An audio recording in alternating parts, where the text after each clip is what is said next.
Jadi kenapa orang miskin lebih masuk surga duluan daripada orang kaya? Kata Nabi SAW, inna fuqara'a ummati yadkhulunal jannata ya qabla al-aghniya bi 500 am. Kata Nabi SAW, sungguhnya orang-orang miskin dari umatku masuk surga lebih dahulu daripada orang kaya 500 tahun, lebih cepat. Ya, karena hisab mereka apa? Cepat ya. Orang kaya hisabnya apa? Panjang. Orang kaya hisabnya panjang ya. Saya masih ingat cerita tentang seorang namanya Syekh Sulaiman Ar-Rajhi, termasuk orang konglomerat di Arab Saudi yang punya bank Rajhi dan punya banyak amalan-amalan, bikin haji gratis, bagi-bagi buku, bantu sana sini, bangun masjid sana sini, luar biasa. Dia wakafkan sebagian besar hartanya, dia wakafkan di jalan Allah Subhanahu wa taala. Dia wakafkan sebagian hartanya kecuali sedikit yang buat dia, buat ahli warisnya. Sisanya dia wakafkan semua. Tetap dia bosnya. Suatu hari dia datang ke tempat hajian, tempat hajian. Kemudian bertemu dengan syabab-syabab, anak-anak muda, karena gaji hajinya gratis, dia yang punya kemah semua dia. Sampai ada pertanyaan tanya jawab, ada pertanyaan, ada orang tahu Syekh ini dia punya HP jadul. Maka mereka bertanya, "Syekh, kita ingin lihat HP antum." Maka dia keluarkan, kalau tidak salah HP Motorola ya. Zaman lama sekali ya. Mereka heran, ini sudah tahun segini, Syekh kaya raya kayak gitu punya HP lama seperti tadi ya. Kenapa? Karena orang ini bertakwa kepada Allah, tahu hisab ya. Maka dia mengatakan, ini HP pertama saya dan sampai sekarang masih ada. Sejak dia punya HP-nya ini. Kata dia, tidak perlu saya HP canggih-canggih. Ini HP bisa buat nelpon orang di Amerika. Kecuali kalau nggak bisa saya ganti. Terus buat apa namanya? HP yang mewah-mewah. Ya, bukannya nggak boleh ya. Ya kalau saya perlu HP mewah ya. Karena banyak program yang saya butuhkan ya. Ini pun cap Casio ya, dikasih orang ya. Maksud saya lihat beliau tahu tentang hisab, dan beliau kaya raya dan mampu untuk beli HP banyak.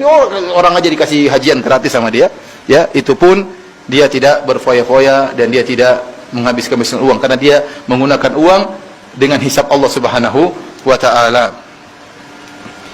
Kemudian ya ada saya dapati ya beberapa mungkin seminggu yang lalu ya, ada seorang ya, dia cerita depan saya ya, dia buat perusahaan. Saya tidak ingin menyebut namanya karena untuk menjaga keikhlasannya. Dia buat perusahaan, kemudian dia membuka sekolah gratis dan macam-macamnya. Dia bilang, saya pun buat perusahaan Ustaz. Maka di situ saya buat ADRT-nya perusahaan tersebut.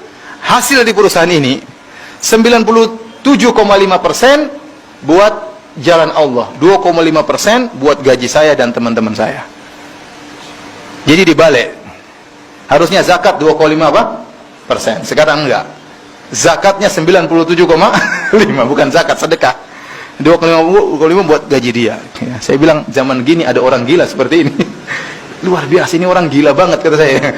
Saya pernah ketemu orang bilang, "Ustaz, saya punya gaji." Ini beberapa tahun lalu saya ketemu orang yang Jakarta. "Ustaz, saya punya gaji sekian, 50% buat dakwah." Saya pernah ketemu orang seperti ini. Ini lebih gila lagi ya. Gajinya 97%, 97,5% buat apa? Allah Subhanahu wa taala, 2,5% buat kita ya. Ya. Terkadang saya bertemu dengan orang kaya yang menakjubkan. Saya bertemu dengan orang kaya yang menakjubkan. Saya pernah diundang di suatu kantor, ini kantor milik orang kaya. Ketemu, akhirnya dia siapkan makanan buat saya. "Ustaz, silakan." "Bapak nggak makan?" "Saya puasa." "Loh, ini orang kaya puasa, ustaznya nggak puasa." Menakjubkan kata saya. Luar biasa. Sampai ada leluconnya anekdot aja. Jadi katanya ada orang Mesir sholat di Mekah. Di Mekah itu namanya ada Masjid Qatori. Masjid Qatori di Aziziyah. Masjid Qatori itu ada imam yang terkenal namanya Syekh Al-Muhaisini. Dan ini memang syekhnya ada, masjidnya juga ada ya. Tapi anekdotnya lain ya. Jadi ada Syekh Muhaisini, dia punya album tilawah suka nangis.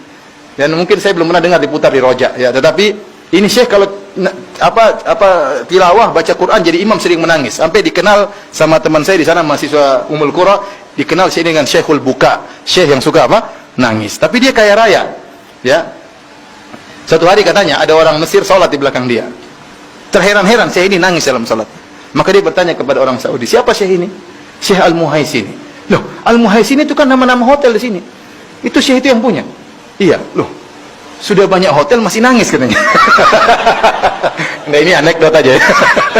Jadi maksud saya kita dapati ada orang kaya luar biasa. Kita lihat dia doa luar biasa, dan kita ini bukan karena dia kelaparan, bukan kehausan, karena bersyukur kepada Allah Subhanahu wa taala. Ya. Sementara kita nggak punya apa-apa. masih pelitnya luar biasa. Ya Allah, ya Allah subhanallah. Jadi saya ceritakan ini untuk memberi motivasi kepada antum bahwasanya ada orang-orang kaya tapi dunia bukan di hatinya. Ya.